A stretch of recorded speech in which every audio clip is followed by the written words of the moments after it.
Devil hunt নিয়ে পুলিশের তথ্য, বিশেষ অভিযানে 1308 জন গ্রেফতার।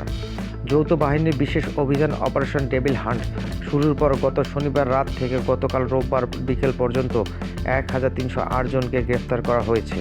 এর মধ্যে রাজধানী থেকে 274 জন এবং গাজীপুর মহানগর ও জেলা থেকে 65 জনকে গ্রেফতার করা হয়।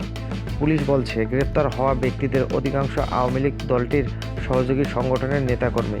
গাজীপুর জেলার 5টি থানা এবং মহানগরের 8 থানা এলাকা থেকে গ্রেপ্তার করা হয় 65 জন আওয়ামী লীগ নেতাকর্মীকে। গাজীপুরের পুলিশ সুপার বলেন, জেলার বিভিন্ন থানা এলাকায় অভিযান চলমান রয়েছে। গ্রেপ্তার ব্যক্তিরা বিভিন্নভাবে ফ্যাসিস্ট সরকারের লোকজন। অভিযান সম্পর্কে স্বরাষ্ট্র উপদেষ্টা জেনারেল মোহাম্মদ জাহাঙ্গীর আলম চৌধুরী গতকাল ঢাকায় এক অনুষ্ঠানে সাংবাদিকদের বলেন, যারা দেশকে অস্থিতিশীল করার চেষ্টা করছে, এক্ষেত্রে যারা আইন অমান্য করে, দুষ্কৃতকারীরা ও সন্ত্রাসী, তারাই গ্রেপ্তার হবে।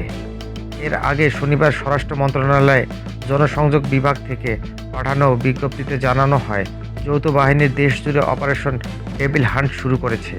গাজীপুরে ছাত্র জনতার ওপর সন্ত্রাসী আক্রমণের ঘটনায় স্বরাষ্ট্র মন্ত্রণালয়ে আইন শৃঙ্খলা রক্ষাকারী বাহিনীগুলোর সমন্বয়ে এক সভায় এই অভিযান পরিচালনার সিদ্ধান্ত হয়। অভিযান শুরুর পর বিভিন্ন জেলায় আওয়ামী লীগ ও সহযোগী সংগঠনের নেতাকর্মীদের গ্রেফতারের খবর পাওয়া যায়। শনিবার মধ্যরাত থেকে গতকাল বিকেল পর্যন্ত কুষ্টিয়া বিভিন্ন স্থানে 13 জনকে গ্রেফতার করার কথা জানিয়েছেন পুলিশ। রাজশাহীতে 4 জনকে গ্রেফতারের কথা জানিয়েছেন পুলিশ। নোয়াখালী হাতিয়ায় শনিবার যৌথ বাহিনী 4 জনকে গ্রেফতার করেছেন।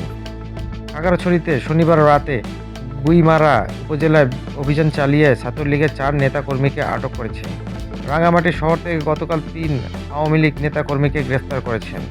বগুড়ায় শেরপুর ইউনিয়ন আওয়ামী লীগের ওয়ার্ড পর্যায়ে 2 নেতাকে গ্রেফতার করা হয়েছে।